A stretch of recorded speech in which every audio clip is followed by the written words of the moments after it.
just one thing I want to mention to everybody, and that is next week, our next show will focus on, yes, we'll talk about the last week of preseason games, but it's also going to be cut down to 53 is going to happen. That deadline is this coming Sunday at 6 p.m. Eastern.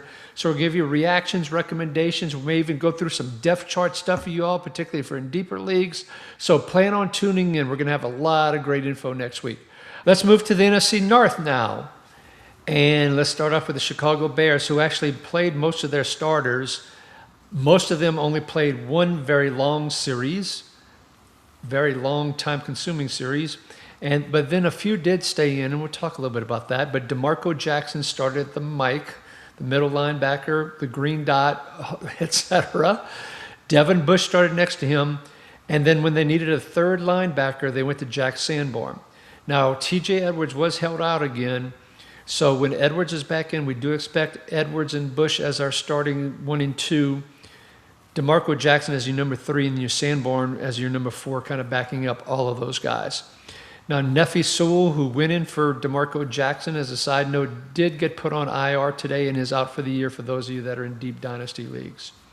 At the safety position of very great interest, Dylan Thieneman only 29% deep. Cam Lewis played 71% deep in this game. Now, we're not talking, it's not like they played 65 snaps like in a typical game.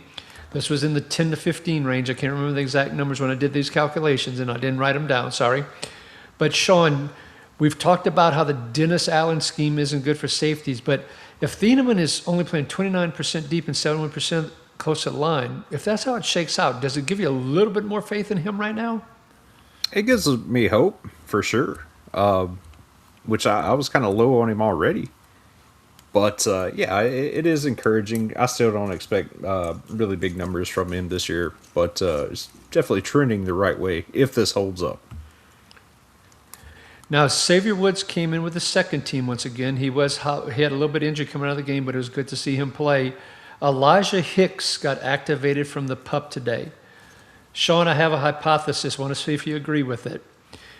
That with Kobe Bryant going on IR and now with Elijah Hicks active, do we see Hicks moving into that deep safety role that Cam Lewis is playing, and Cam Lewis moves into that slot role that Malik Muhammad played, because Kyler Gordon is still out injured and there's no time frame of when he'll be back.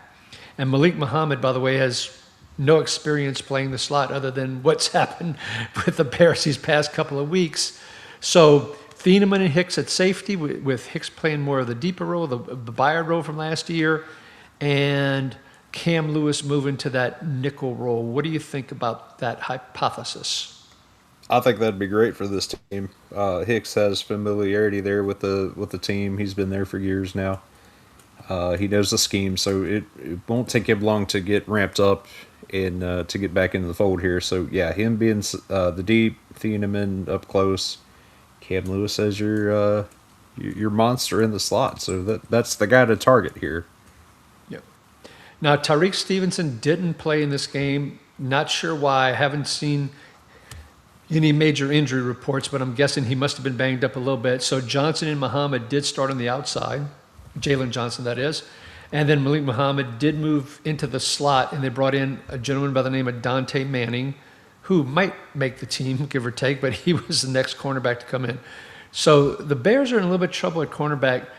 And as a side note, I think that Bears defense, who survived on all those turnovers last year, I just don't see them capable of getting all the turnovers they got last year, which means there's going to be some high-scoring shootouts, and makes me even more bullish on Bears' offensive players. All right, let's talk about the edge on the Bears real quick. No Austin Booker in the game either. Montez Sweat and Deo Odeying both started on the edge. What was interesting is Daniel Hardy, backup edge, came in on obvious passing downs, and Deo moved inside to defensive tackle. Sean, if Deo actually starts and Booker only comes in on passing downs potentially, and Deo moves inside, are you worried about that potentially happening? And does that kind of dim the light up a little bit on an Austin Booker breakout? Yeah, it does Dim Booker here because a lot of people forgot about Deo and the big contract he signed last year, and the only reason he wasn't there is because he got injured. And looking at even right now, Austin Booker was missing from practice today, so I don't know if it's an injury or what, but I'm dropping Booker in my standings in my rankings here, so he's trending down for me. Okay. All right, and then Marcus Davenport is expected to make the team, but he didn't play in this game, but they expect him as the number 4, number 5. This is a deep, deep thing. Don't get caught up on the name, even if he actually stays healthy for once. Sean is such a Marcus Davenport fan. I digress. I can't believe he keeps getting work. Hey, it's good money if you can get it. Yeah, Sean. it's good for him. I mean, I feel like I might be slightly more durable if they're looking for another guy to get hit. All right, for the Vikings, we're going to move to the Vikings now. None of the presumed starters played, so Ivan Pace and Jake Gaudet were your linebackers. Tavier Thomas and Jacob Thomas. Jacob Thomas, the undrafted free agent, not Jacoby Thomas, who they drafted. Those two started, although both Jacob and Jacoby have been getting run in practice with the first team because Theo Jackson is dinged up. So the whole safety situation with Jay Ward and Jacoby Thomas and Jacob Thomas and Theo Jackson, the only one I think we trust is Josh Metellus. Yeah, and even that's a bit shaky now with all the issues at safety because he can be moved back away from line of scrimmage even more. So, but yeah, he's the only one I'm taking a shot on, and he's going surprisingly late compared to the last few years, which makes sense, with all the uncertainty there. Yeah, the one hope for Metellus to get us feeling better about him is if a certain 36-year-old who wears number 22 by the name of Harrison Smith decides not to retire. But you think right about now we would have started hearing some noise for him coming back. I would think so. The last I heard, which actually was today, that it's still open. So, slight bit of hope for him. Not a lot. Yeah. So where do you have Metellus in your top 24, top 18? Where do you have him roughly right now, given this situation right now? Where would you put him? Right now, I'm getting him as my safety 3 right now, and I take safety later than a lot of guys. But I have him in that top 20. But I'm getting. I picked him up three drafts today. I picked him up as my safety 3 and my safety 4. Wow. So a lot of people are like getting He's like us solid. very, very concerned, but he's worth the upside if the opportunity does, if things do change. So at a safety 3, safety 4, love that value. I'm right there with you. One other thing of interest, Caleb Banks. Okay, this is a rookie. He's a young guy. First, he admits, okay, I got to do better. I've got to stay lower, keep pad level down, blah, blah. And he's a big man at 6'6", so that's part of the problem. Then he admits on Sunday he needs to get in better shape. I don't know if that's one of the things I'm admitting in an interview that's going to go public. I digress. There's All right, words out there.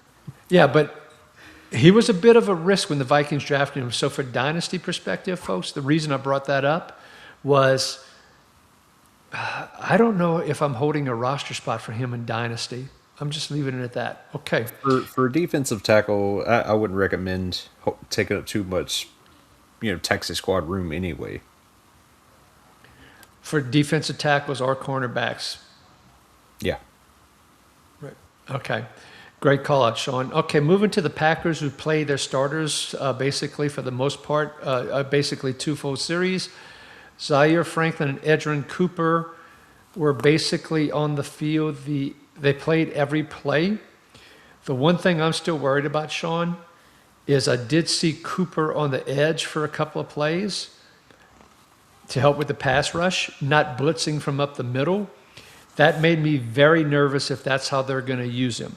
On top of that, I'm still worried about the fact that this Jonathan Gannon defense, and we saw what he did with Arizona, where the second linebacker was only on the field for like 75-ish% of the snaps. Whew. I'm a little bit nervous about Edgerrin Cooper right now. Yeah, in fact, I want to say the very first defensive play was him on the edge because at first I was looking around, I'm like, man, he's not in there. And then I seen his name pop up, and I didn't like it either. that puts him in that Frankie Louvu, Derek Barnes, kind of positional hell there where, we can't trust that. Well, Louvu of last year, at least, yes. Yeah, right. Yeah. These guys that do jump out to the edge there, or Jermaine Pratt earlier last year with the Raiders there. Yeah, I don't like that, and I haven't drafted Edgerrin Cooper at all this offseason. A lot of people still are. He's still going fairly late second, I guess. If you're in a dynasty league, you holding or trying to trade? If I can get something pretty good, yeah, I'll flip him because right now his name still has some value, and with this preseason, we're seeing him on the field the whole time. But I'm worried. Yeah, absolutely. Now, do you think it changes when Michael Parsons come back and he goes back to that inside role? But does that mean when that happens, he's only on the field for 70% of the snaps? That's my concern, especially with the big nickel sets that they have for this team. That makes me think he'll come off a little more there too, and them going, even with a slot corner on top of that, maybe. I do have concerns. I really do. Okay. All right. So, folks, if you haven't drafted yet, stay away from Cooper. If you have and you can trade him, that might be something to do. All right. Moving to the secondary. Evan Williams played 43% of the snaps deep, which means 57% close to the line of scrimmage. Love those numbers. Xavier McKinney was 64% deep. Javon Bullard, once again, did not play, but he is expected to play that third safety, big nickel, slot role, etc. So that's something we'll be watching, but unfortunately, we won't have any preseason info to go by on that. Not someone we'd put in our lineup in our week one, but he could be a sneaky play as we go on. At cornerback, for those in cornerback required leagues, Brandon Cisse and Keyshawn, they're punishing me. Nixon started at cornerback, along with Kamal Haddon was out there as well. And then the second series, St. Juice and Nixon were out there as well. So it looks like Nixon and Cisse are going to be the starters with Bullard in the slot. So for those in cornerback required leagues, but Bullard will be in that slot, but has safety eligibility in most platforms. All righty. The Lions. Let's talk about the Lions, Sean. Most normal starters, as I like to say, did not play in the front six because it wasn't a front seven. It's a front six that they were using for the most part, except for Derek Barnes and DJ Wanham. The five expected starting defensive backs did start.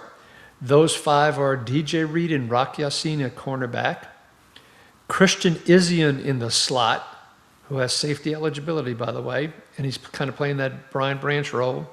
And Avonte Maddox at safety along with Chuck Clark. Clark played 74% of the snaps deep. Avonte Maddox only played 40% of the snaps deep. Maddox was close to the line quite a bit. Now at linebacker, there was rotation. So it started with Devin White from LSU and Derek Barnes. Then when they pulled Derek Moore out the game, the rookie out of Michigan, Malcolm Rodriguez came in, and so it was White and Rodriguez playing the two off-ball linebacker roles, and Derek Barnes rolled to the edge. It's kind of really interesting how they did that.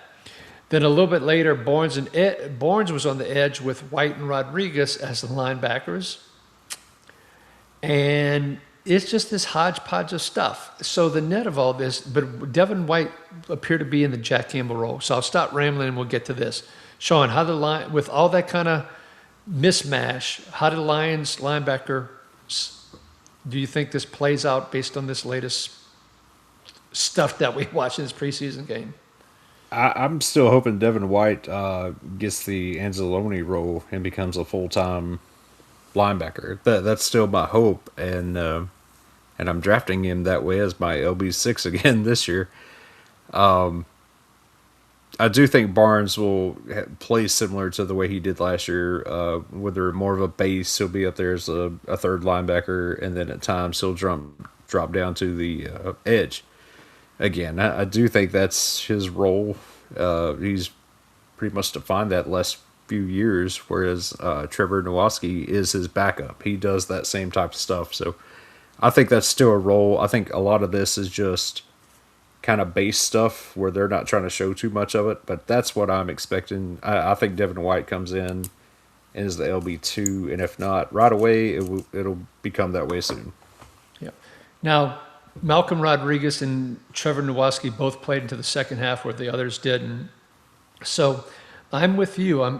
We talked about it last week, and I think this game, even with this hodgepodge of movement, I still think it's going to be Campbell and White, with White playing the Anzalone role and Bourne still playing that same role as last year, despite all this rotation stuff we saw in this last game. All righty, let's go to the NFC South now, Sean. Let's talk about the Panthers, who had a mix of starters and non-starters. So some of their studs like Derek Brown, Devin Lloyd, Jalen Phillips, J.C. Horn, sat out. Now, interestingly enough, Trevin Moehrig and Nick Scott and Mike Jackson did play, playing their normal roles with Nick Scott deep and Trevin Moehrig close to the line of scrimmage, which was fantastic. Where it gets interesting here is at linebacker, where Claude Charles, who started in week 1, implying he was ahead of Trevin Wallace, he and Wallace both started this game since no Devin Lloyd. There was one snap where one linebacker came off the field, and it was Wallace, not Charles. Plus, Charles was calling the plays. It sure seems like Charles is number 2 and Wallace is number 3, Sean. Yeah, I think it was pretty much in writing last week that Claude Charles had jumped Trevin Wallace. And we have to remember Wallace was pretty raw coming out of college, so it was always a risk to take him. It's still not a role I want for either one of them, because that is like a 70 to 80% roll on snap shares once the games really start rolling out. So keep an eye on who really is the starter here going into the season. We think it's Charles. It pretty much points to that way. And if something happens, he would be the guy to pick up. Right. And then at cornerback was interesting. Shaw Smith-Wade played on the outside, and Corey Thornton played on the inside in the slot. So that was very interesting once again with J.C. Horn out. But I saw a prediction on ESPN going through all their beat writers' projected 53-man rosters after the second exhibition game. The Panthers beat writer didn't even have Corey Thornton making the team. So Corey Thornton went from someone who we thought might be the starting slot cornerback to it's questionable if he's going to make the team. So just something to keep in mind, which means Shaw Smith-Wade would probably be their slot cornerback. And on the edge with Phillips out, it was Patrick Jones and Princely Umanmielian who started. I think those two are going to be in a rotation with Jones probably a little bit more running downs, and Umanmielian on pass rush downs. Sean, disagree with that? Yeah, it's a mess. We're staying away from those guys, basically. Absolutely. If you trust Jalen Phillips to stay healthy, he's the one you want to target here. Yep. My beloved Saints. No starters played, nor did key backups such as Danny Stutzman. What was interesting is Tyree Wilson, who I was hoping might become a breakout in this new scheme like Chase Young did. He actually played, so that's not a good sign for Tyree Wilson. I think he'll squeak onto the squad as number 52 of the 53, but that breakout I was hoping for isn't going to happen. All right, moving to the Falcons, who, once again, all currently determined starters did not play. And so let's talk about what I mean by that. So at linebacker, it's pretty much determined that Divine Diablo is one of the 2 starting linebackers, and is going to wear the green dot. However, who's going to be the number 2 linebacker? On the first series, we saw Kendall Daniels and J.D. Bertrand starting the game. But in any passing situations, Bertrand came out, and Harold Perkins from LSU came in. And we saw that continue for quite a while. As things progressed, as we got to around the 4th series, it was now just J.D. Bertrand and Josh Woods playing, where it was no longer Daniels and no longer Perkins. Where it got even more interesting, the 5th through the 8th series of the game. So the 5th series started about 6.5 minutes into the second quarter. This goes into the late third quarter. Christian Harris finally came in on the 5th series. So Christian Harris, Sean, who we thought might be the starter next to Diablo, Now you got to worry if Daniels and Perkins and Bertrand all ahead of him, does Harris even make the team? They did not pay him a lot of money either. It was only like $3 million this year, so there's a good chance he gets cut. Or they'll keep in over Bertrand, which I kind of doubt. I'll say this: I've seen all I need to see to let Kendall Daniels be the green dot starter of this defense, and to push Diablo back to his spot. And I wouldn't be surprised if Daniels doesn't end the year as the IDP rookie, as the top IDP rookie. Well, behind Reese, I don't disagree with you on that. But he's got a chance. Slightly ahead of Reese. But I do like his aggressiveness and just the way he kind of. I mean, he acts like a monster on the field. He is aggressive, and I think that's what this defense needs because it has no identity outside of that. Yeah, and I think the Falcons are going to really struggle this year. It's going to be bad, a lot worse than people are thinking. And I think that there'll be some fourth quarter padding of stats because there'll be a lot. The other team will be running out the clock, and Daniels will get a bunch of cheap tackles. And I'm with you. I think Daniels is going to end up starting the year next to Diablo, similar to how I think Barshawn's maybe not in the first game of the year, but shortly thereafter, I think Barham's going to be out there as well. And I think what will be interesting is those guys might end up scoring more points than some of the other guys like C.J. Allen, who we'll talk about a little later. All right, James Pierce, who's obviously suspended for the first 8 games. That's not breaking news. If it is, welcome to 2026 and getting ready for your leagues, folks. But James Pierce came in as a designated pass rusher, didn't even start the games. I mean, you had people like Zach Harrison, you had Azeez Ojulari, and then Pierce was coming in pass rushing situations. Cam Thomas and Samson Ebukam did not even play in this game. That would tell you they appear to be the starters right now. So Pierce actually went all the way into the 5th series as well. So they're trying to send him a message very clearly. As a side note, Za'Darius Smith did not play in this game. Let's move to the Bucs, where Alex Anzalone and Josiah Trotter started and played. Servasia Dennis and Christian Roseboom did not play. I knew Roseboom was a little bit banged up. Hadn't heard anything about Dennis. But once again, in today's, I think they had a joint practice scrimmage. I was trying to read real quickly before we started recording this evening here on Tuesday, August 25th. And it said once again that Anzalone and Trotter were the starters for that joint practice as well. So Nick Jackson and Caden Fordham, 2 UDFAs, came in after Anzalone and Trotter left the field. So we were hoping and thinking maybe that Trotter and Anzalone would be your starters. Maybe Dennis starts the year in place of Trotter. But these injuries to Dennis and Roseboom, I think, have opened the door, and I think we see Anzalone and Trotter starting the year, Sean. Yeah, that'd be ideal. I did just pull something up. Says Dennis may actually have a groin injury. And as of right now, Roseboom is still out of practice too. So they're paving the way for Trotter to be the starter here week 1. Yep. By the way, speaking of groin injuries, if those people that may or may not remember the show Cheers that Ted Danson stored in, there is a great clip where he was a sportscaster for a period of time and he does a song to groin injury. Google it. It's kind of funny. All righty. A groin injury. A groin injury. Okay. I'm really digressing now. Reuben Bain had a nice move chasing after Justin Fields there on a pass rush. That's a part of the reason they drafted him number 1. Yaya Diaby, is he going to break out this year, Sean, particularly with Bain across from him and then Vita Vea and Cansey and Ashawn Robinson in the middle? Does Diaby break out and break past that 7-8 sack ceiling this year? No. It'd be cool if he does, but I feel like we've been saying that the last few years, and it just hasn't happened yet. Bain may actually leap him and get all the sacks. So I think he's a fine supporting edge rusher. He is never going to be the top edge rusher on the team. Oh, interesting. So would you draft Bain before Diaby? No, I would not. No, I wouldn't either. Okay, that's what I wanted to clarify for our audience. Not this year. Yeah, going forward, right. Probably, but yeah, not this year. All right, so we're aligned on that.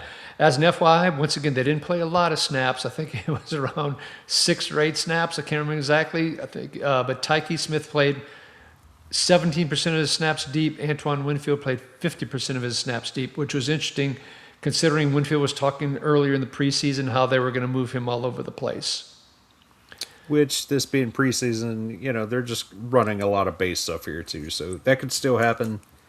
And they don't want to, tip their hand just yet.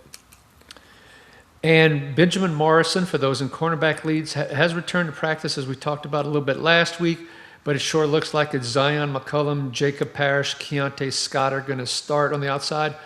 All three have good IDP potential from a cornerback position. Scott, when I say outside, at cornerback, should have said, and Scott will be your slot person. Sean, out of those three, rank them in terms of which ones you think are going to score the highest to lowest out of McCullum, Parrish, and Scott. Exactly the way you just listed them: McCollum, Parrish, and Scott. Scott's problem is he probably won't be on the field as much as the other two. And I think Parrish is actually a better corner than McCollum, so they'll actually go to target McCollum more. Okay. That's my reasoning there. All right, let's move to the NFC West, who, once again, the Rams, if you knew more than 10 players that were playing, which I was one of those, but if you knew more than those 10, you are really deep into football. And, the Rams pretty much know who their roster is. There's about 8 spots probably available, and all these guys are fighting for like 8 spots in practice squad. Aaron Donald, it was reported, is expected to have multiple more tryouts and workouts. There's also discussion around he might not even be in a hurry to go on the Australia trip. I still think he ends up playing, but I don't think we see him until probably around week 3 at this point in time. Yeah, I'm just ready for this to be over. I'm tired of it taking up headlines, to be honest with you. But they have nothing else to talk about with the Rams, so. Yeah, pretty boring. Puka's nothing to talk about. Yeah, exactly. All right, moving to the Seahawks, who basically played nobody of relevance from an IDP perspective, except for one maybe from a dynasty perspective. And right about now, they're probably regretting playing him, and that's Bud Clark, the second-round draft pick out of TCU, who, if you haven't watched it, don't necessarily go back and rewind to watch it. It wasn't worth looking at. But they had to put an air cast on his right leg when they carted him off. He was placed on injured reserve today, which means he is out for the year. So bad news for the Seahawks from that regard with Bud Clark. But when you're starting Chaz Surratt and Chris Paul Jr. as your linebackers, there was no starters that really played. Moving on to the Cardinals, outside of maybe some of their cornerbacks, once again, they didn't play many of their starters against the Cowboys. Made Joe Milton look like the next coming of Lamar Jackson in that game. But Joe Milton did look a lot better in all fairness. But at linebacker, they started Cody Simon and Carson Scherer, which was pronounced a little bit differently than I thought it was. I thought it was Scherer, but it's Scherer. And then after that, Owen Popo came in. So it sure seems like Mac Wilson and Jack Gibbons are your starters. Sean, have you changed your positioning on where you would draft Wilson and Gibbons at this point in time? Yeah, Gibbons definitely over Simon. As far as Wilson goes, I'm actually waiting and taking Gibbons just a round or two later. I'm just Wilson's boring. He's only going to give me a few tackles a game. Nice floor, not much of a ceiling. Where I think Gibbons can actually, I've seen him in the past actually rack up quite a bit of tackles. So, in 12-team leagues, I still think Wilson is like a low end number 3 in that 34 to 38, 34 to 36 range. That's where I see him playing out. Now the safety position. Dadrian Robert Taylor Demerson once again started along with Keaton Crawford. It's clear that this is going to be Wingard and Buda Baker as your starting safeties for the Cardinals. Taylor Demerson did get hurt with a rib injury, not supposed to be a long-term deal. Keaton Crawford, though, is getting a lot of positive press about what a great offseason he had, but those are your 4 safeties, but Crawford is 4th on the list. The good news today, Josh Sweat was activated off of PUP. But at practice, he had a sleeve and a brace on his left knee. So I have to admit, I thought this was all about, I know they've been talking about his knee a little bit, but I thought it was really about holding out for a trade or more money, things along those lines. But he may actually be hurt. Right. Sack or bust anyway type of player. So I would actually leave him on the waiver wire this year. Yeah, particularly, seeing that sleeve and knee brace, this close to the season and not getting any practice, I'm with you, man. I am not feeling good for him this year. Okay, moving to the 49ers. So once again, a lot of their starters basically did not play in the at the linebacker position. Garrett Wallow started at the Mike with Jaden Duggar next to his side and replacing in place of Fred Warner and Dre Greenlaw. Nick Martin came in as a third linebacker. What was interesting, though, is Nick Martin played all the way into the fourth quarter. He was out there with about 5 minutes left to go in the game, and he hurt his hamstring at that point in time. Part of the reason that the 49ers traded for Deion Jones is so they have another linebacker to play deep into the third preseason game, basically, when they got him for the Saints with Samir White, who they just signed. So my question for you, though, right now, Luke Gifford's been out with a hamstring. We've heard this talk about Duggar. Who is the number 3 linebacker right now for the 49ers next to Warner and Greenlaw? It's certainly not Tatum Bethune, who didn't come into the second half replacing Wallow, which would make Bethune like either the number 7 or number 8 linebacker right now. So who's the number 3 linebacker in San Francisco, Sean? Who do you want in the deep leagues? Duggar. I think he actually got some rub from Fred Warner, was pretty positive about him in an interview not too long ago. And with Dre Greenlaw's injury history, he's a guy worth looking at, keeping an eye on, basically. And if an injury does happen, Duggar is your guy. So you think even though Duggar is a 5th-round rookie this year and Martin was a 3rd-round draft pick last year, so a second-year player, you still think Duggar, and not to mention the venerable veteran Luke Gifford, that Duggar is over both Martin and Gifford? Yeah, Gifford has a role as the 3rd linebacker, as the part-time role. And then we seen that last year when everybody kept going down. Gifford kept his role. He never moved over to one of the starting 2. He was still that 3rd guy. So yeah, Gifford's doesn't change for me. I think Duggar's the only one that's going to be healthy enough to go when Nick Martin keeps getting hurt. Yeah, and I am surprised about Tatum Bethune because he did come in and just rack us up some tackles last year, which doesn't mean he was good. This is good for fantasy. So if Tatum does end up staying high on the depth chart, then he would be the guy. But right now it looks like Duggar to me. Yep. Now, Bethune is one of those guys who the 49ers may try and find a trade for that may give him some value to, what if he gets traded to the Colts, for example? I keep on bringing the Colts. Why not? We will get to them a little bit later. Okay, and so at safeties, it's Jair Brown and Marquise Siegel. They both played 88% deep, but once again, Malik Mustafa is hurt. Right now, Mustafa's missed so much time, I'm worried about him even starting in week 1 over Siegel as a result. That could change, but that's not looking good. I'd stay away from Mustafa right now. Sean has talked about his hate for Mustafa because he's always injured. Last thing we'll mention for the 49ers, Nick Bosa started working on the side. Came out today that they expect him to start practicing next week, which would be good news to give him time to ramp up potentially for that first Rams game. Sean, where do you have Nick Bosa if you're drafting this weekend? Where do you have him among the edges? Number 5, 10, 15? Where do you have him? He's still going top 5 right now, and I can't do that. Not with his injury history, not with the way this has lingered in. I'm actually letting somebody else draft him, and I'll take the next guy. I'll take a Byron Young, and just let somebody else deal with Nick Bosa. I don't like it. I don't trust it. But right now, he's still going too high for me to take the shot on the chance he only plays a handful of games again. Yeah. Cowboys played a lot of rookies, getting a lot of playing time. Most of the normal starters did not play. Jason Barham and Shamar James started at linebacker. Barsham was an absolute animal on the field against this. Granted, it was the Seahawks backups, but he was freaking awesome. Even Schottenheimer praised him during the Monday press conference, and Schottenheimer even indicated that he said there's no starting lineups that are written in pencil. I think he should have said ink or whatever, or maybe not written at all. But anyway, he also mentioned how Barham was out with that injury, so they had to take him out for a few plays. He wasn't quite in full shape for the snaps, but man, when he was a run around out there, Sean, he was awesome. Do you think Barham is going to leapfrog Winters or Overshown? He won't have to. Overshown will eventually get hurt, and they'll just throw him in there. So he won't have to leapfrog anybody. Yeah, that much confidence in Overshown.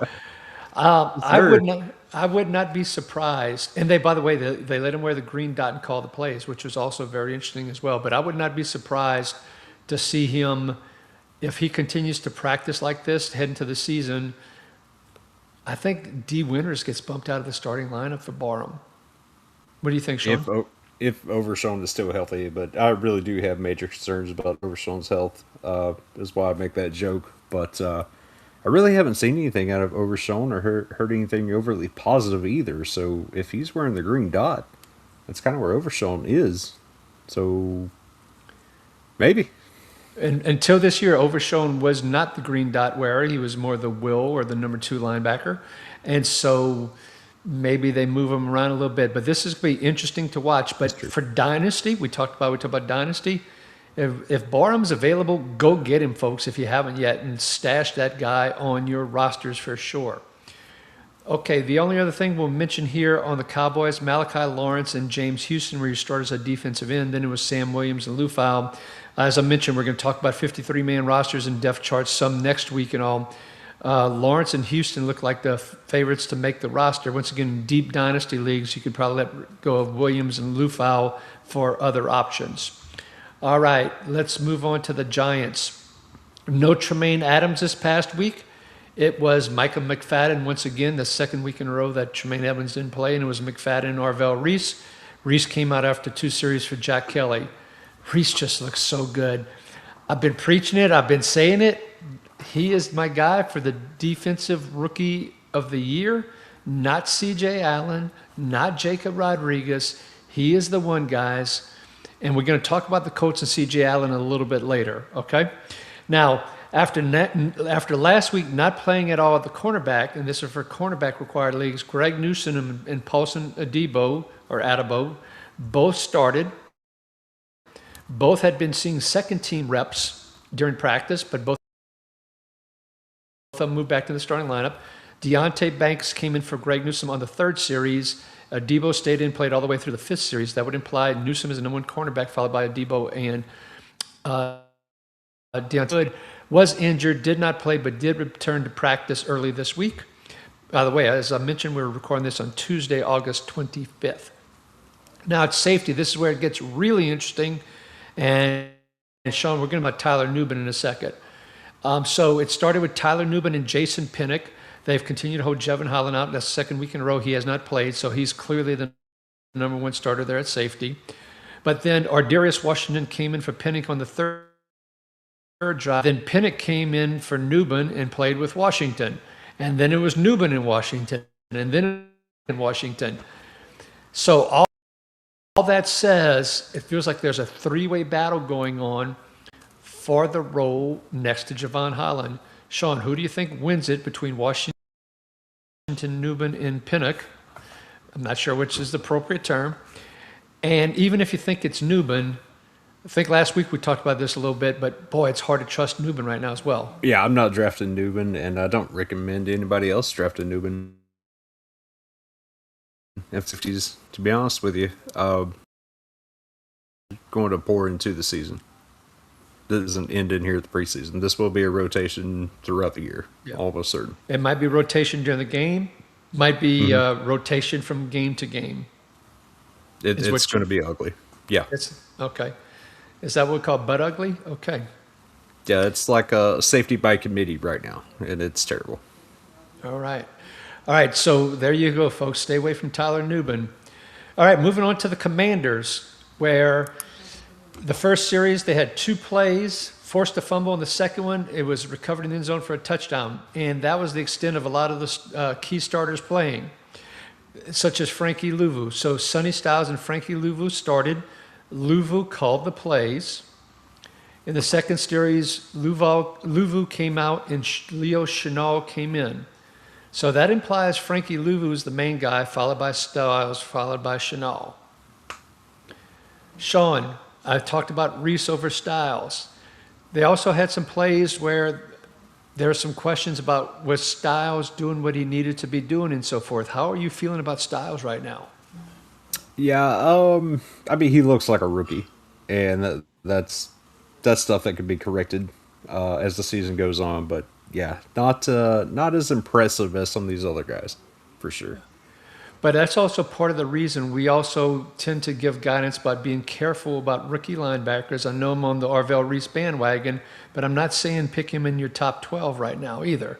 So, Right. so some people were picking Sonny Styles in certain leagues that have been in as high as number 6 or number 8. I don't know if you saw many higher, Sean. No higher, but definitely in that top 12. Yeah. And so do we think Sonny Styles has a bright future and we think he's good for Dynasty, Sean? The answer to that is Absolutely. absolutely. How are we feeling for redraft this year? Not as strongly as number 6 or number 8. Top 24, perhaps, Right. but that's taking a bit of a risk. Now, for those in Dynasty, Jerzon/Johnny Newton tore his pec. Most likely will be out for the year, at least most of the year when you have a torn pec. That's usually what happens.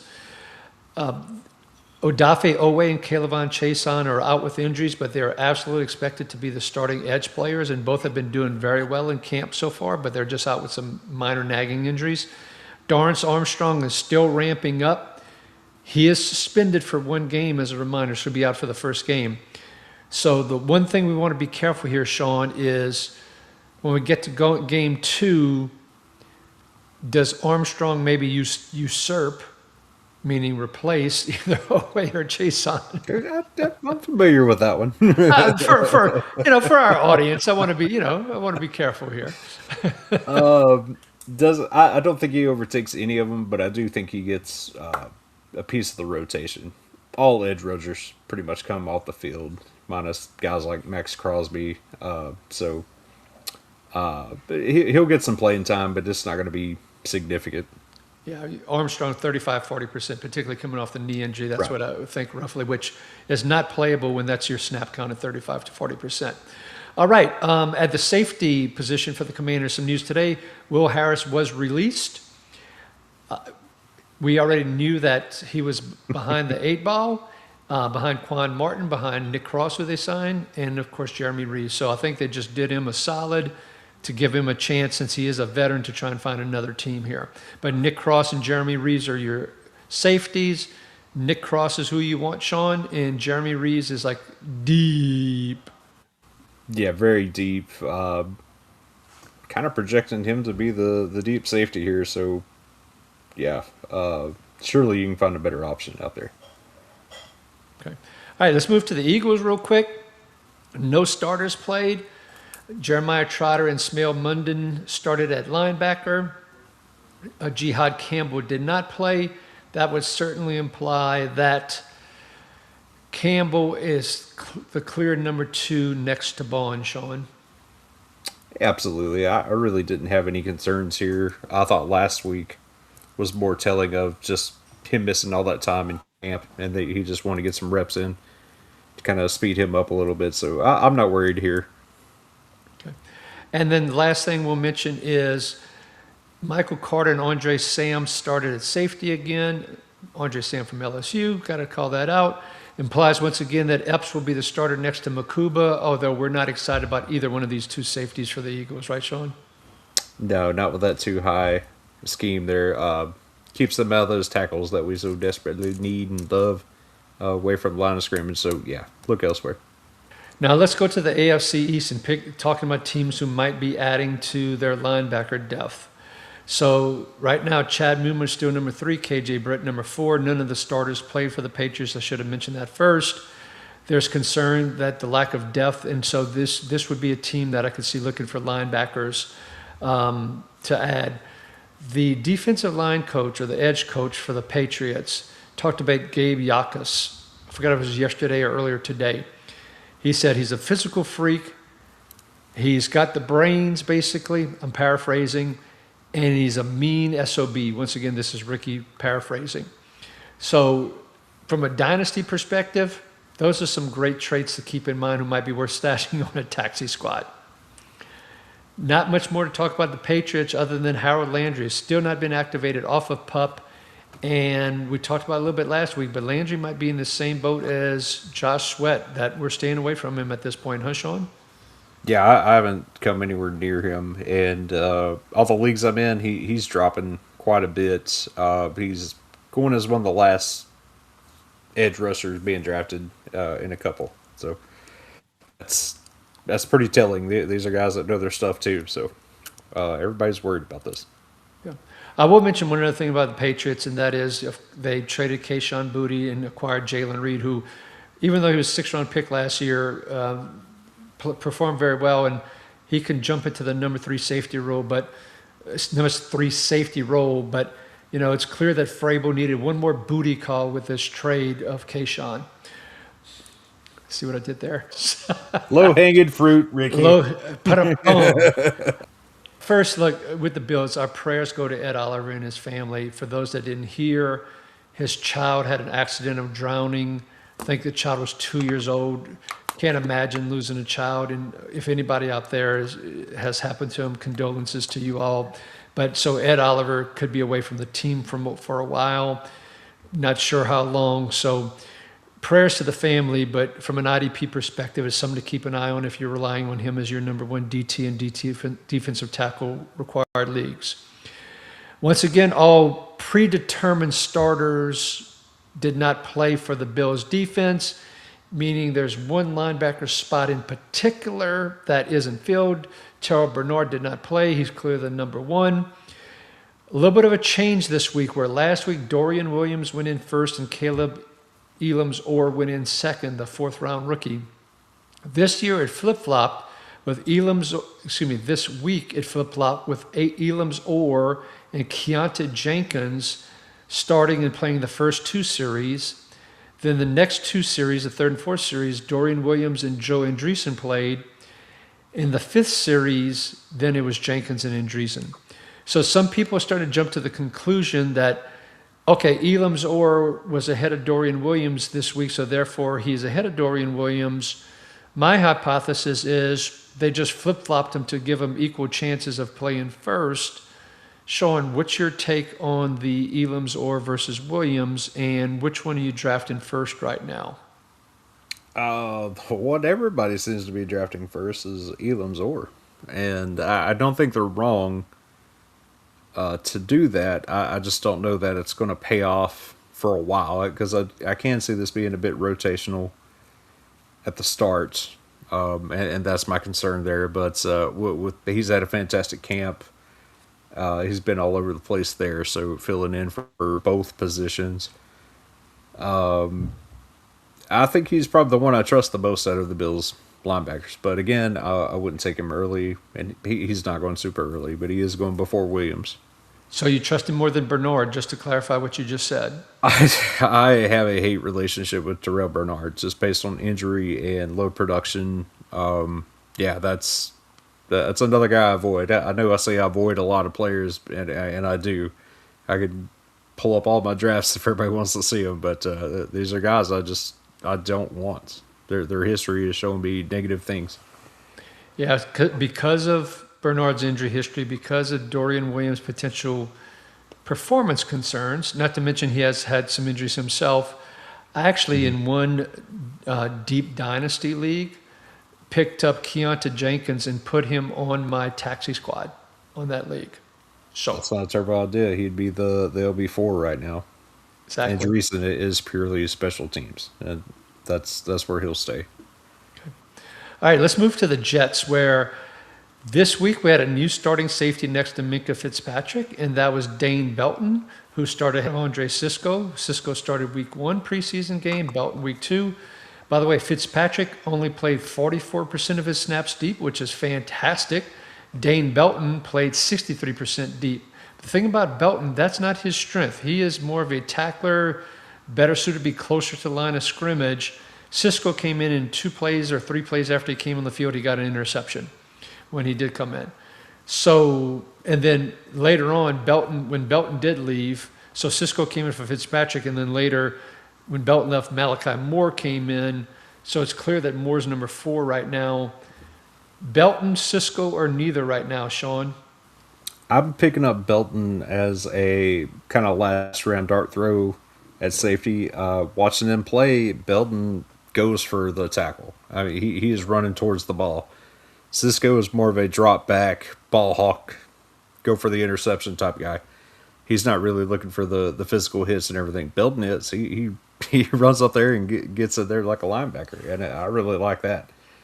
I can actually see all three of these guys being on the field in quite a few instances this year.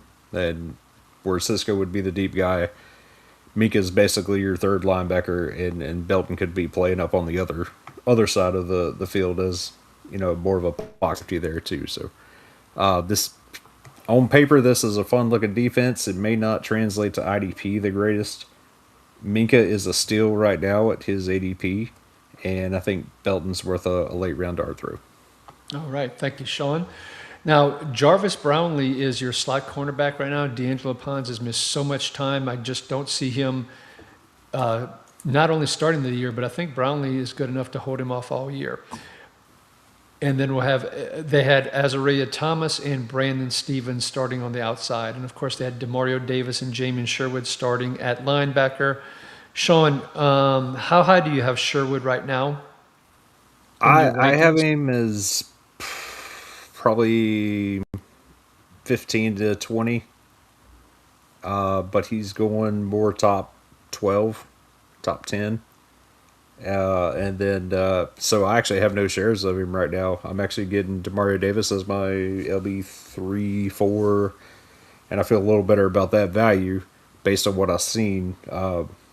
Actually, as far as tackles goes, it looked like the slot and the safeties were making all the tackles. So I hope that changes when the season starts. But right now, the linebackers aren't producing a whole lot of tackles for us in preseason. Yep. Yeah, I don't have any Sherwood either. I'm with you. I have him a little bit lower. And Demario Davis is who I am getting. And like you, I'll be getting him as a late linebacker 3, so I'm with you on there. David Bailey's looking good, but we're not going to get too hyped about a rookie edge player, are we, Sean? Great for dynasty, not for redrafts. Thank you very much, sir, for sharing that. I know the Dolphins are your team, Sean, but in the script that we put together, I don't know if you saw, I added the words, Dolphins are a very bad team. I noticed that. It was all caps. Yes, I did put it in caps. I want to make sure you saw that. Now, they had lots of cleared non-starters playing in this game. So let's talk about what we did see. Brooks and Dodson, we did see them on the sidelines with their jerseys on, but they did not play. Jacob Rodriguez only played one series, but he did play. So that right now still implies that Dodson and Brooks are your two starters. And now, is there still a chance that Dodson gets traded between now and the beginning of the year or beginning of the season? Yes. Or at the trade deadline? Yes. But as for now, Rodriguez, you can't put him into your starting lineup. Yeah, he's a good hold for later on, but yeah, Dotson. And it's not that Rodriguez did anything bad. It's just Dotson has played well enough to hold him off, which is, for practice purposes, that's great for both. Yeah.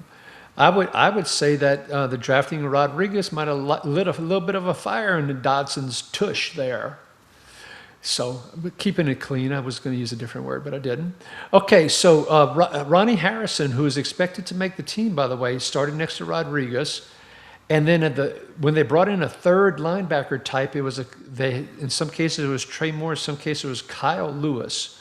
Until Trey Moore got hurt, the rookie out of University of Texas. Moore is going to have surgery on his ankle and is going to miss a good chunk of the year. Maybe a dynasty stash, but it'd be pretty deep to stash him.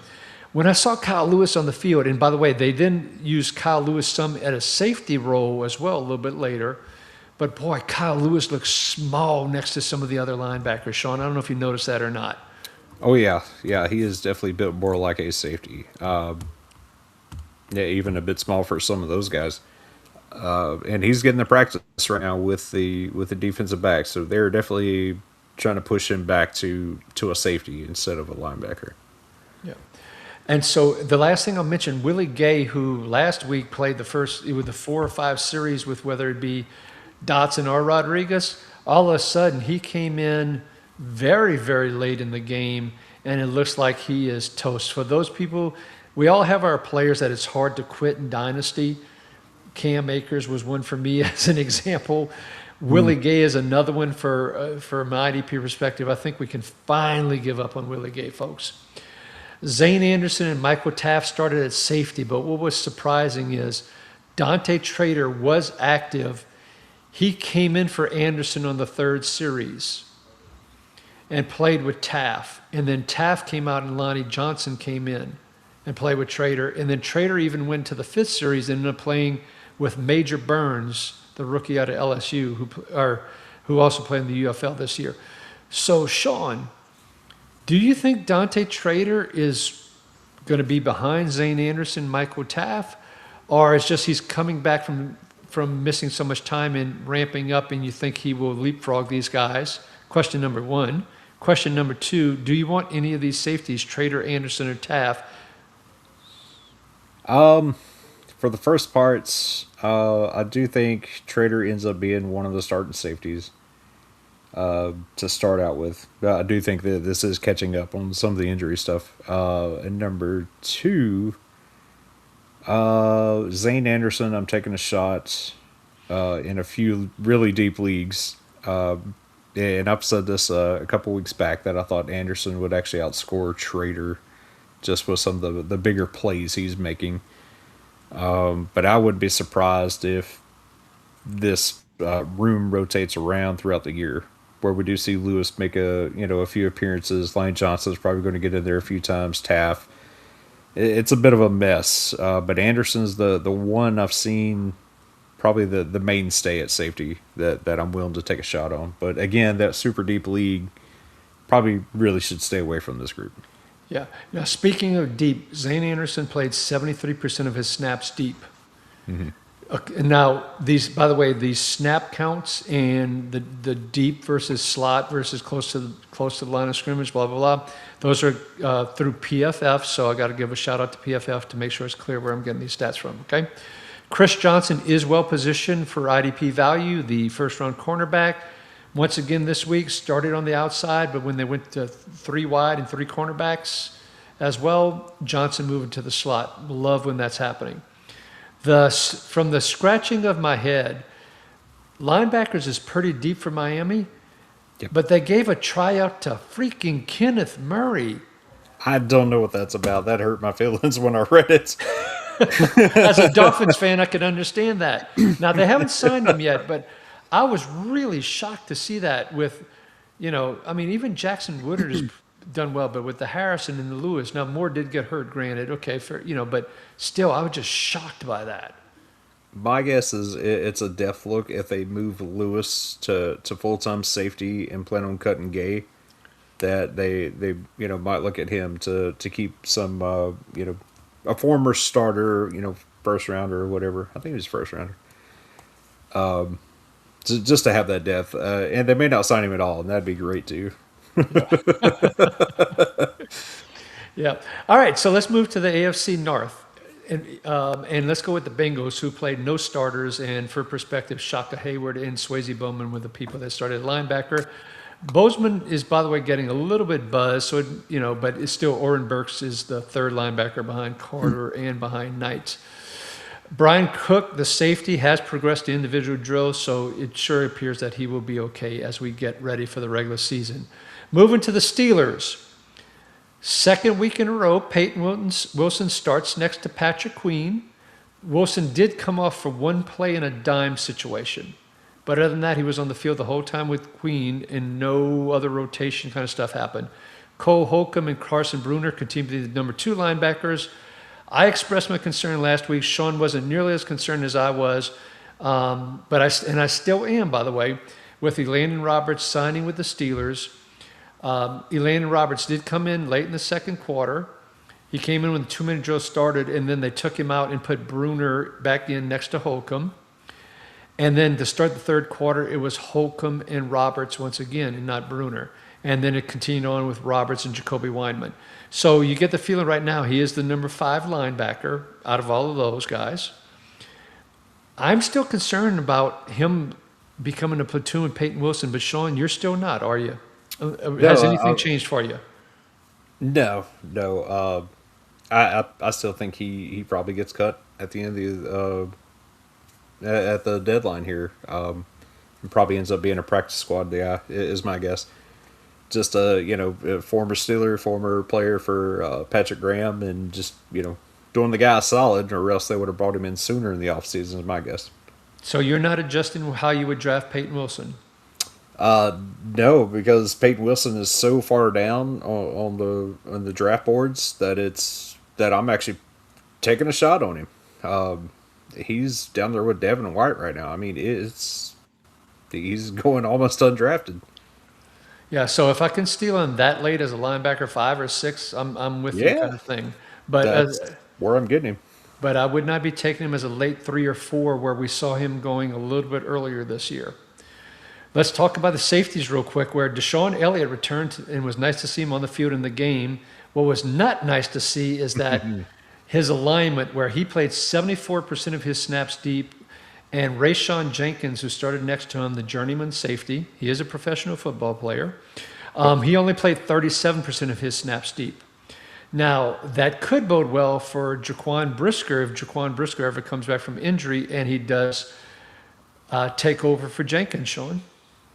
I've actually taken a shot at Jenkins in one league as my very last pick, just because I like his usage and I thought he was all around the ball. And so if he does get some playing time, then I feel like I got a steal, and if not, it was my last pick. So I like his usage. I don't know if that'll change once Brisker comes in. I assume Elliott will keep his role, and Brisker would be the box. That's my guess. Okay. But at this time, it is a guess. Wait, you said, so you think Elliott will continue to play deep basically and Brisker will play close to Yeah. the line of scrimmage? I think so. I think that's true in general, but I think you see a few plays where, they try and disguise things and Brisker starts close and Elliott, and then Brisker suddenly jumps deep and Elliott kind of jumps up. I think we'll see a little bit of that, but so I don't think Elliott will play 74% deep, but I also You're don't. thinking closer 50-50 here? I'm With a thinking left more. and right safety? I think Elliott will be more like 60% deep roughly, and you'll see Brisker in that 40-45% range. I think it'll be over 100% because there will be some too deep in there as well at times. Sure. Jalen Ramsey was activated from the PUP, who hopefully will play that star position where it was looking like at the start of last year where we had huge hopes for him. If that can continue, and if Elliott and Brisker can stay healthy, that could be great news for Jalen Ramsey at the cornerback slot and hopefully make actually potential top 12. Joey Porter continues to hold out. He's on PUP because of his back. That's in quotes for those that are just listening. But it's clear, as the head coach Mike McCarthy said, it's very clear that they are at a stalemate from a contract position. I think Porter thinks he should jump whatever Witherspoon just got. And while he's good, he's not Witherspoon good or Christian Gonzalez good. And the Steelers got a steal. See what I did there once again? With the signing of Asante Samuel Jr., who's been playing very well across from Jamel Dean, the other free agent they signed. So they're not in a rush to pull in Porter and not in a situation where they have to cave to him. So that is the scoop on the Steelers. Must move to the Browns, who played no starters themselves, unless you consider their third linebacker, who's part-time, Easton Mascarenas Arnold, who played there. Mike, for this game, was their number 3 linebacker overall. So kind of a starter played. Emmanuel McNeil Warren did play in this game. He played 58% of his snaps deep, which isn't perfect. It certainly isn't great either. So, but right now, Delpin and Hickman are still your starters at this point in time. The one other interesting thing I want to call out, Mike Hall, the second-round draft pick a few years ago from Ohio State, who has had his share of challenges between injuries and suspensions. With Alex Wright going on IR, and even though they signed Derek Barnett, Mike Hall got a lot of play at defensive end and actually got was it a sack or a near sack? I think he actually got a sack out of that alignment. Malik Collins came off of PUP. So you could have Collins and starting on the inside along with Mason Graham, the top 5 pick from last year. On the outside, you have Jared Verse, and in pass rushing situations, instead of a Julian Okwara or Derek Barnett, you very well could have Mike Hall. Mike Hall had high penetration skills, one of the reasons he got picked in the second round. What do you think, Sean? Is there something there in the deepest of leagues for Mike Hall, or is Ricky playing this up a little bit too much? If that is the case, and he does get more edge work, I mean, that creates a cheat code for you because, he's listed as a defensive tackle in, the specific leagues there. So that would actually be a very great waiver ad if that does become the case. I don't know. It's not worth drafting right now, I don't think. But it's definitely something to keep an eye on. Yeah, I'd definitely keep it on my watch list at this point in time. I'm with you. We're not drafting him or anything along those lines. We're not running to the waiver wire and spending all kind of fab dollars, but it's something we definitely want to watch. Okay, moving to the Ravens real quick here. They didn't play any starters. Mike Green and Zion Young, once again, did play, meaning they're the backups to Trey Hendrickson and Tavius Robinson, at least to start the year. Sean, not much coming out on Teddy Buchanan as he's been activated from PUP, but not a whole lot of news coming out on him. Do you think it's him or Simpson starting week 1? And even if you could guess that correctly, if they're both active, can you chance playing either one of them in week 1? I'd like for Buchanan to start, but I do think it's going to be a rotation to start, at least first few games. We might see Teddy take over, but I really don't know what to expect out of this defense. And this team has been so quiet that I don't have much opinion to give you, to be honest. Okay. Because they've been radio silence outside of a few offensive plays here and there. But yeah, it's strange for a team that's usually, pretty active. Yeah. So, be careful. I think it's a rotation. I would take a chance on Buchanan later in the drafts. Yeah, in the Kings Classic League, I drafted Buchanan as my 7th linebacker. That's fantastic. And because everybody was afraid of the injury and stuff, and this happened before he got activated off of PUP. But I'm going to stash him there. We'll see how the first couple of weeks go, and we'll go from there. So let's move to the AFC North, Sean, and let's talk about the Colts, who that linebacker situation is a mess. Their pass rush is terrible. The Colts are in big trouble.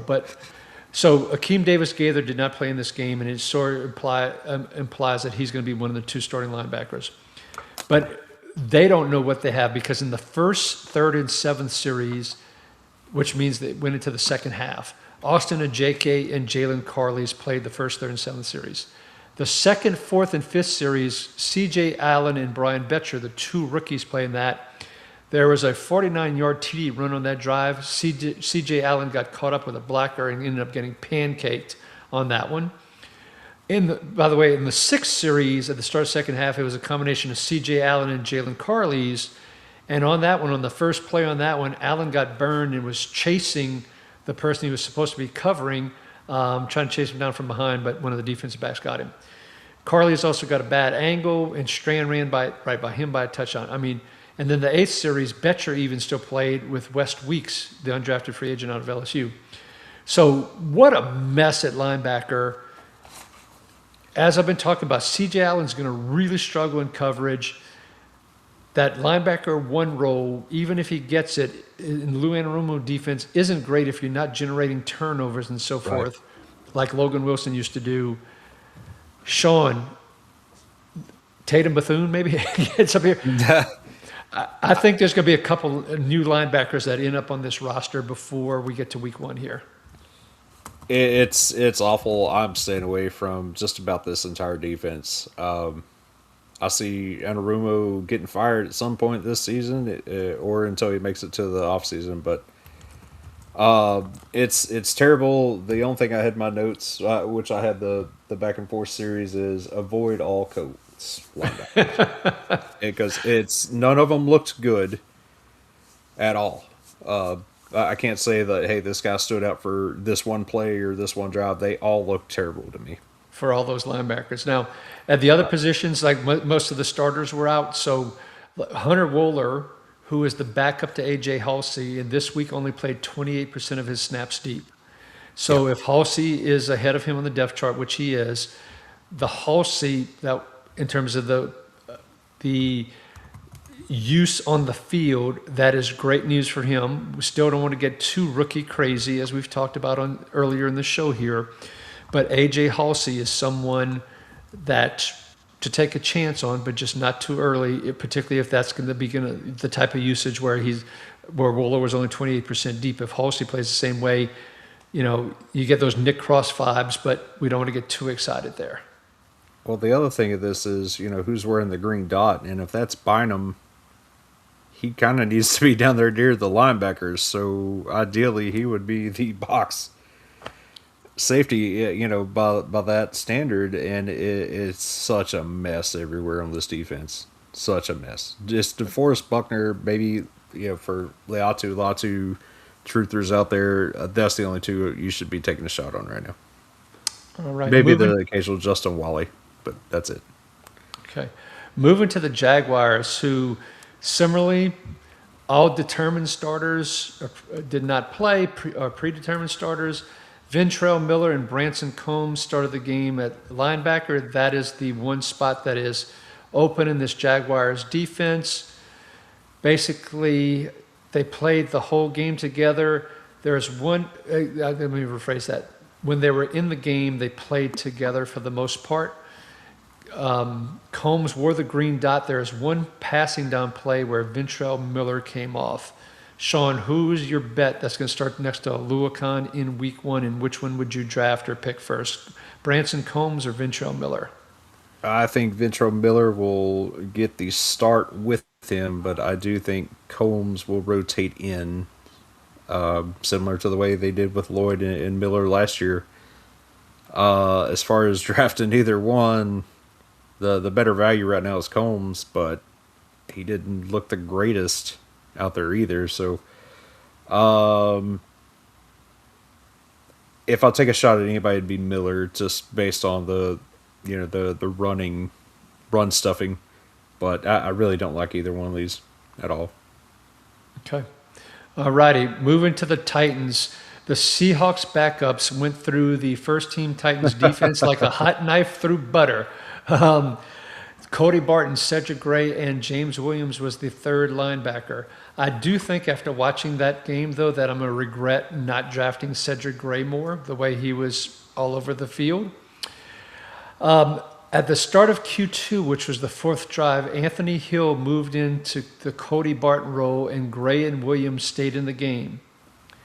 Now, Mohamoud Diabate still is injured and still has not played. Some are still projecting him to be on the team. Right now, it's Cedric Gray and nobody else, Sean? Yeah, absolutely. Martin, we don't trust, and Hill isn't winning that role anytime soon. So it's Gray or bust. All right. Got it. And at safety, Kevin Winston and Amani Hooker started the game. The good news is this week Winston was only 31% deep and Amani Hooker played 50% deep. Of course, Winston blew the coverage. It was pretty obvious on the Arroyo TD that they gave up to Seattle. And then Hooker really took a bad angle as he came up on the Jacardi Wright long TD run, got knocked out of the play and off Wright went. So both of them had two massive mistakes. Now, Ricky made up a rumor that the 49ers are trying to trade for a safety. Yeah, the owner Jed Yark needs a hooker, and so he was looking at. Oh, nice. Yeah, put up. We're here all week. Okay, so that is a made-up rumor. Just a little laugh for you folks. Okay, see what I did there. All right. Nice. Marcus Harris continues to be the slot cornerback. Moving on to the Texans, the starters did not play. At least I don't think they did. Reed Blankenship and the traded Jalen Reed started at safeties, or now traded Jalen Reed. None of the other starters played, Sean, and Blankenship played 91% of his snaps deep, which is the Kalen Bullock role. Does that mean that Kamari Ramsey has taken over the starting role? Because he didn't play at all and he's not hurt. Does that mean Ramsey's going to be the starter next to Bullock, who tends to play some single high, and Ramsey could get some good utilization down close to the box? I mean, that sounds nice. Oh, it doesn't sound like you're buying it. I don't know. Blankenship did not look the greatest out there, so maybe it was just to get some more reps in the system. I'm not ready to put my stock in Ramsey? in the rookie right now. Yeah, I'm not ready to buy that just yet. Okay. He is someone that we should have on our watch list, I think, particularly if he does end up getting used a little bit more close to the line of scrimmage because Bullock plays that single high role. But it's something we're going to keep an eye on. It was just really interesting to see Blankenship, the only one out there, because the other, for example, you had Jake Hummel, Morte Mapu, and Wade Woodaz as your three starting linebackers. So, Yeah, it was odd for Blankenship to be out there, and after seeing him look kind of not the best, I thought maybe that was just to get him more reps. Yeah, ask me again next week. We'll see where this goes. all right. We'll be watching exhibition game number 3, and we will fill you all in. So Marte Mapu surprisingly got waived injured on Monday, which means he wasn't going to make the team. It feels like the Will Harris thing we talked about earlier, that he wasn't going to make the team, and so they were just doing him right to try and hook on with another team here before we get to the regular season. Wade Woodaz also broke his thumb, and so it's going to be real interesting to see how long he might be out with that, and can he beat out Jake Hummel for the number 3 linebacker role. The one thing I mentioned, Jadeveon Clowney did start. He'll obviously be the number 3 edge behind Will Anderson and Daniil Hunter, and he did look very good rushing off the edge, even if it was against maybe not the strongest team. Okay, out there. Let's jump to the AFC West here. We're going to quickly go through them in the interest of time. Jeff Bassa started in place of Drew Tranquill, who was injured. So Tranquill should be back. Don't get too excited about Bassa and think anything's happened there. Felix Enodike-Uzoma started at edge across from George Karlaftis because Ashton Gelate suffered a ruptured plantar fascia, which when I heard that, I thought he was going to be out for the full year. They're saying they're not expecting him to miss much time. Not that we're drafting Gelati, but in deep leagues, I don't think we're going after Felix Enodike-Uzoma. For those with rookie fever, he was still ahead of R. Mason Thomas. At safety, we do want to touch on this a little bit. Aloy Gilman was ruled out before the game with a back injury, which was interesting because when I saw that, I hadn't watched the game yet, so I thought he got hurt during the game. After watching the game, he didn't even play in the game, so something must have happened pre-game. Jaden Hicks and Xavier Nwankpa were the 2 starting safeties. Now, once again, Shamari Connor is out hurt. And then, of course, Gilman was out. But Hicks only played 27% of the snaps deep. Once again, very active again this week. Can Jaden Hicks replace Connor in the starting lineup next to Aloy Gilman? I would love that. I Or really do you think it's going to happen? I don't disagree No. with you. No, I don't. For whatever reason, Spectacle has been against starting Jaden Hicks at all costs, and I really don't know why. But I thought he was fantastic coming out of college. I thought he would have been a great safety, but for whatever reason, they are stuck on Connor. It's more about this back injury that has me worried than Connor's knee, just because of back injuries in general. So, and Hicks can play deep too. So, I just see him as the perfect backup for both roles. Okay. All right. Now, Chris Roland Wallace played the slot role once again, which was the Shamari Connor role of last year. He only played 27% of the snaps deep that he was in for. So that means in the game for. So that means he played 73% close to the line of scrimmage, folks. I am, we're telling people don't jump to fab, spend a lot of money and all that kind of stuff, even in cornerback required leagues. But I'm starting to like the way this is really looking right now for Chris Roland Wallace. There are 2 corners I am targeting in cornerback required leagues, and that's Chris Johnson, the rookie, and Chris Roland Wallace. Chris Roland Wallace. Yep. I love both of those. Okay, moving to the Raiders here. The only, I'll call it currently normal starter that played was Darian Porter at cornerback. So Hezekiah Massis and the other rookie, Jermod McCoy, both were backups. As an FYI, Massis started instead of Eric Stokes as a side note, which would imply he's number 3. Traden Stukes played a couple of different roles during the game. So I didn't want to throw out there his deep percentage because part of the game when he was in there, he was playing the deep safety role. Later in the game, they were testing him as a slot cornerback. So the stats would have been misleading and all. But since that game, Traden Stukes in the last 2 practices, including today, has been getting more snaps with the ones next to Jeremy Chin than Isaiah Pola-Mao. But he is playing more of that deep safety role that Pola-Mao played, and he is a rookie. So, Sean, what is our guidance for our listeners for Traden Stukes? Draft Jeremy Chin. That is the right answer. Yeah, if he's getting safety play and you can get him as a cornerback, I mean that's a pretty good stash. But you want to see it first. Exactly. So, and if that's where we're being careful. Now, if Teron Johnson got hurt and they don't keep Greedy Vance on the roster, then Stukes becomes a slot cornerback. Could be more interesting, but as this deep safety, I'm not very interested in him right now. The Broncos, let's move to Denver real quick, Sean. The starters did play, including Alex Singleton and Justin Sternard. Justin Sternard did come off the field like last year in certain situations, in passing situations, where they put 6 DBs on the field. So Jonathan Cooper continues to start on the edge despite the potential suspension, the suspension watch that we have. Jonah Ellis is the man if Cooper goes away and continues to look very good. The one bit of bad news, Riley Moss got hurt on the fumble. It looked like it was some sort of rib situation. That's what they said it was. Jahdae Barron came and replaced him, but it does sound like that Riley Moss will be ready for the start of the year. The Broncos signed Taylor Rapp for depth at safety. Sean, at least I think it's depth. We're not worried about Hufanga or Brandon Jones, are we, with this Rapp signing? No, strictly depth. If anything, we could see him in some 3 safety sets when Strennan comes off or something. But yeah, outside of that, it's not worth running out to get or panicking over the other 2.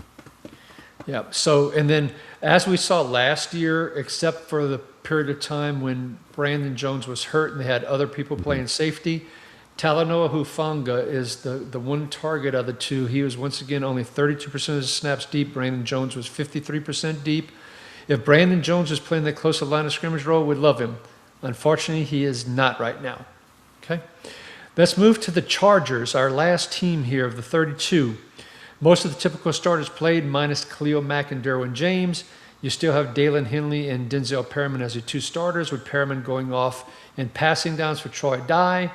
So once again, we're trying to avoid Perriman as best we can.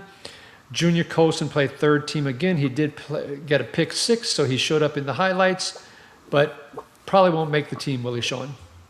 I would be surprised. I really would be.